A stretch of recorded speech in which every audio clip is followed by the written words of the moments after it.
Welcome back, everyone, to another episode of Shawn Thinking Out Loud. I'm your host, Shawn Armstrong, broadcasting from my secret hideout in beautiful Brazil. I hope you're all doing well today. Today, we're diving deep into some intricate political drama unfolding in the U.S. Let's unravel the tangled web surrounding the recent discussions about Anthony Fauci, Joe Biden's pardons, and the infamous Autopen. So grab your coffee, settle in, and let's get started. So let's set the stage. Recently, Senator Rand Paul made headlines by announcing that he would be reissuing a criminal referral for Anthony Fauci to the Trump Department of Justice. This move has ignited a firestorm of speculation and controversy, especially in light of the pardons issued by President Biden, which have stirred their own debates about justice and accountability.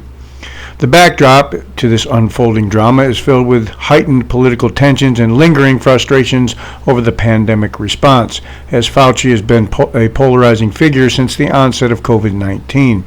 Many supporters view him as a dedicated public servant striving to save lives through science and expertise, while critics argue that his recommendations may have been overly cautious or mismanaged, adding fuel to the fire. Some pundits suggest that this renewed push for Senator Paul could be an attempt to galvanize his base instead of future elections, tapping into ongoing distrust towards government and institutions and health officials. As discussions around accountability and governance continue to swirl, it's clear that this situation is not just about one man. It reflects deeper societal divisions that will likely play out in political arenas for years to come. According to a recent piece from the New York Times, an intriguing scene unfolded during a late-night meeting at the White House on January 19th, where President Biden and his aides found themselves deep in discussion over some pivotal decisions. As the clock ticked past typical working hours, the atmosphere was charged with urgency and focus, highlighting the weight of the issue at hand. The subsequent communication chain that emerged was anything but straightforward. An aide to Mr. Cisco took on the crucial task of drafting Biden's decisions, which then had to navigate a complex web of approvals. This draft made its way to an assistant working for Mr. Zint, who meticulously sought feedback and sign-offs from various stakeholders before it could proceed further. Finally, after what must have felt like an intricate game of telephone, it landed in the hands of Mr. Feldman, who was responsible for finalizing everything using the Autopen, a tool that has become essential for streamlining presidential signatures in our fast-paced political landscape. This behind-the-scenes glimpse not only underscores the often convoluted process involved in governance, but also illustrates how even seemingly simple decisions can require a labyrinth of communication and collaboration among multiple players in the administration. This raises a critical question. If those pardons were processed without Biden's explicit approval, are they even valid? It's a fascinating dilemma that digs deep into the very essence of presidential power and responsibility. Pardoning someone is no small matter. It carries significant weight, often stirring public opinion and shaping legal precedents. If these actions happen independently of the president's knowledge or consent, we might find ourselves grappling with the implications of executive authority and accountability. After all, the president is not just a figurehead, but a key player in the judicial process, an arbiter of justice who must consider the moral and ethical ramifications of such decisions. So, what does this mean for the role of a president? It suggests a need for clearer communication and oversight within the executive branch. It also raises concerns about how decisions are made and who ultimately holds power in these pivotal moments. Are we witnessing a shift where bureaucratic processes overshadow personal judgment, or is there something more insidious at play? Such questions invite us to reflect on the balance between institutional procedure and individual leadership in our democracy. This whole situation has really put the spotlight on Autopen use, hasn't it? I mean, while it's perfectly acceptable for signing birthday cards or holiday greetings, after all, who hasn't used a quick signature to save time when sending out those festive notes? Using an Autopen for something as significant as a presidential pardon feels downright unconstitutional to me. Just think about it. A pardon isn't just a piece of paper. It carries immense weight and represents a profound act of mercy or justice that can change someone's life forever. When you consider the historical significance of such decisions, having them made with a machine rather than through the careful deliberation of a human being seems to undermine the very essence of our democratic process. It raises important questions about authenticity and accountability in governance. Shouldn't these pivotal moments in our legal system warrant the personal touch and consideration that only a president can provide? It's not just about signature. It's about the gravity of what the signature represents.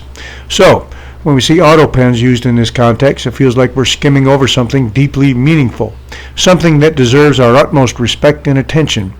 Imagine receiving a letter that you believe has been signed by someone truly significant in your life, perhaps a mentor or a beloved celebrity, only to discover that the signature was generated by a machine rather than penned by their own hand.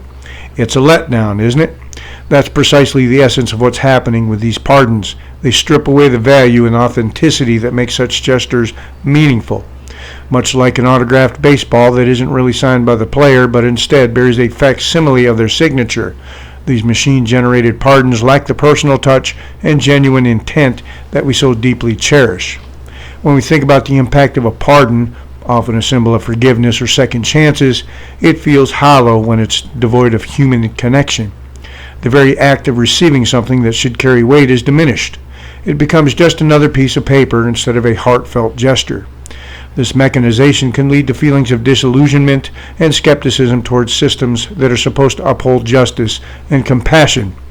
After all, when authenticity is replaced with automation, we risk losing sight of what truly matters: the personal stories, the emotional significance, and the real lives affected by these decisions. Let's be real. With the myriad of demands on a president's time, tens of thousands of emails flooding in each day, it's only logical that they can't personally sign each piece of correspondence. After all, the sheer volume would be overwhelming for anyone, let alone someone tasked with leading a nation. But this raises an intriguing question. Where do we draw the line between effective delegation and a concerning detachment from leadership responsibilities?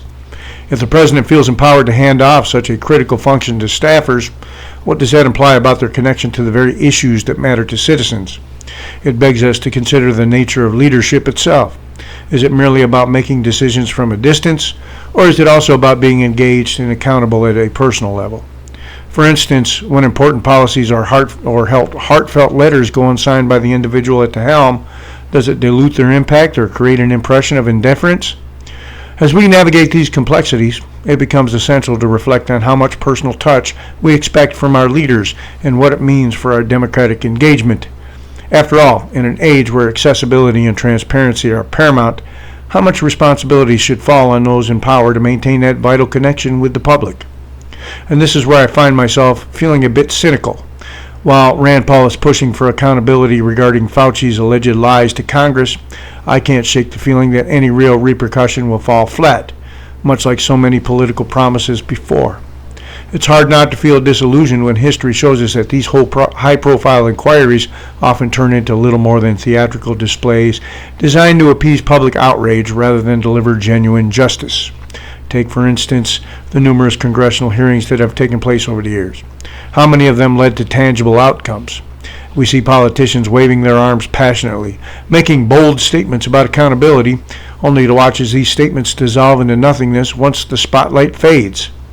The system seems more focused on maintaining appearances and scoring points with constituents than in holding individuals truly accountable for their actions. So while it's easy to cheer for calls for transparency and honesty in our leaders, I can't help but wonder if this will be yet another case of smoke and mirrors, leaving the public feeling frustrated and betrayed once again. Remember when we were all waiting for substantial outcomes from the Epstein investigations?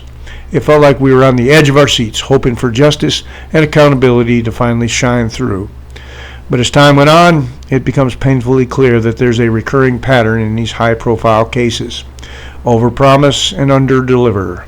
The anticipation built up by both media and politicians often leads to a sense of disillusionment when results fall short of expectations.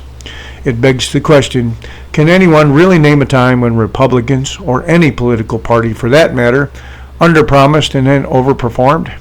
It feels like a curious aspect of political nature at work, where grand proclamations and bold visions are frequently met with reality's more muted outcomes. Take, for instance, the promises made during election cycles. How many times have we heard sweeping reforms or revolutionary changes touted, only to see them fizzle out once the dust settles? It's almost as if this cycle is ingrained in our political DNA, an endless dance of hope and disappointment that leaves many citizens feeling jaded. In a world where trust in institutions is already shaky, it's no wonder that people are left wondering if genuine progress is even possible amidst the spectacle of politics. When it comes to the New York Times coverage of political events, especially regarding President Biden, there's a lively debate about whether their reporting truly embraces an unbiased stance or subtly nudges readers to align with a certain narrative. Some critics argue that the paper seems to prioritize protecting Biden's image, presenting stories that often highlight his achievements while downplaying controversies or setbacks. But if you take a moment to peel back the layers of their headlines and delve into the articles themselves, you might find a tapestry of perspectives that reflect the complexity of modern journalism. For instance, while one article may celebrate the administration's economic recovery efforts, another might scrutinize the long-term impacts of inflation on everyday Americans. This juxtaposition not only invites readers to engage with multiple viewpoints, but also reveals the intricate dance of reporting in an era where news outlets grapple with their role as both informers and influencers. Ultimately, navigating the New York Times coverage can feel like embarking on a journey through a labyrinth. There are twists and turns, and occasionally you might stumble upon insights that challenge your preconceived notions about the political landscape. So, while some may perceive a bias, others might argue that this depth is what makes their reporting resonate in such an impactful way. Here's a fun fact. Did you know that the first use of Autopen in the White House dates back to President Eisenhower? This innovative device was originally designed to help manage the immense paperwork the presidents face daily, allowing them to keep up with an overwhelming volume of correspondence without sacrificing personal touch. Imagine the mountain of letters, memos, and documents that cross a president's desk. However, as technology has evolved and these tools have become more sophisticated, we find ourselves in a fascinating debate about whether such devices undermine the very essence of presidential power. On one hand, Autopen allows for efficiency in communication, enabling leaders to respond promptly to constituents and allies alike. On the other hand, it raises questions about authenticity and connection. Are these signatures genuine representations of a leader's thoughts and intentions, or merely mechanical reproductions that strip away the personal engagement expected from our highest office? It's a thought-provoking dilemma that reflects broader societal concerns about automation and authenticity in our increasing digital world. And I can't help but wonder, if someone were to stroll into the bustling set of Pawn Stars with a purported signed photo of Joe Biden alongside Richard Nixon, would it actually hold any weight in the eyes of the experts? Authenticity matters. The moment that piece of memorabilia hits the table, you can almost hear the gears turning in the minds of Rick and his crew. They'd likely be scrutinizing every detail, from the ink used for the signature to the quality and condition of the photograph itself. After all, a signed photo from two such iconic figures could fetch a pretty penny if it's genuine. Just think about it. Nixon, with his historical significance as a president during tumultuous times, and Biden, who has seen his fair share of political drama himself. But then again, how does one even begin to prove its authenticity? Maybe they'd bring in an expert to analyze it, or even use some high-tech tools to verify its legitimacy. It's fascinating to consider not just the potential value of such an item, but also the stories and history that come along with it. In a world where collectibles are often shrouded in mystery and doubt, that question of authenticity could make all the difference between a priceless artifact and just another piece of interesting history that never quite lived up to its promise. So let's recap. We've explored the implications of using Autopen for presidential pardons and how it raises questions about accountability and authenticity in our political system. This practice, while convenient, can strip away the personal touch that is often essential to such significant decisions. After all, a pardon represents not just a legal act, but also a moment of compassion and understanding from the leader of the nation. Without that human element, one might wonder if these acts are merely procedural or if they carry the weight of genuine intention behind them. Similarly, Rand Paul's push against Dr. Anthony Fauci can be seen as yet another chapter in this ongoing saga of overpromising and under-delivering in politics. Paul's criticisms have sparked debates about transparency and responsibility in public health decisions, which resonates with voters who feel frustrated by political rhetoric that rarely translates into actionable change. It's almost as if we're caught in a cycle where accountability takes a backseat to political maneuvering, leaving the public yearning for leaders who truly stand by their commitments rather than relying on scripted responses or automated signatures. In this context, both issues highlight an unsettling truth. As citizens, we crave authentic leadership that not only acknowledges our concerns but also actively seeks to address them with sincerity and integrity. Ultimately, it leaves us wondering about the legitimacy of these actions and the very role of our president. In a time when transparency and accountability are more crucial than ever, we find ourselves grappling with questions that seem to linger in the air like an unsolved mystery. What drives our leaders to make certain decisions, and how do those decisions reflect their commitment to serving the public? For instance, when controversial policies are introduced or executive orders are signed with little explanation, it raises eyebrows and invites skepticism. Are these moves truly in the best interest of the nation, or do they serve a different agenda altogether? This uncertainty often leads to a broader conversation about the very nature of leadership itself. What responsibilities does a president hold to their constituents, and how can we, as citizens, ensure that those in power remain accountable? As we sift through news reports and social media discussions, it becomes clear that our confidence in leadership is directly tied to our understanding of their motives. In essence, we're not just questioning specific actions, we're also reflecting on the larger implications for democracy and governance in our society. Thanks for tuning in to this episode of Shawn Thinking Out Loud. If you enjoyed today's discussion, please share it with your friends or leave us a review, comment. And don't forget to join us Fridays at 6 p.m. Eastern Standard Time for The Federalists, where we delve into the minds of our founding fathers and their motivations behind the U.S. Constitution. If you're interested in exploring my writings on politics, history, martial arts, and more, check out the link in the description for audiobooks and ebooks available just for you.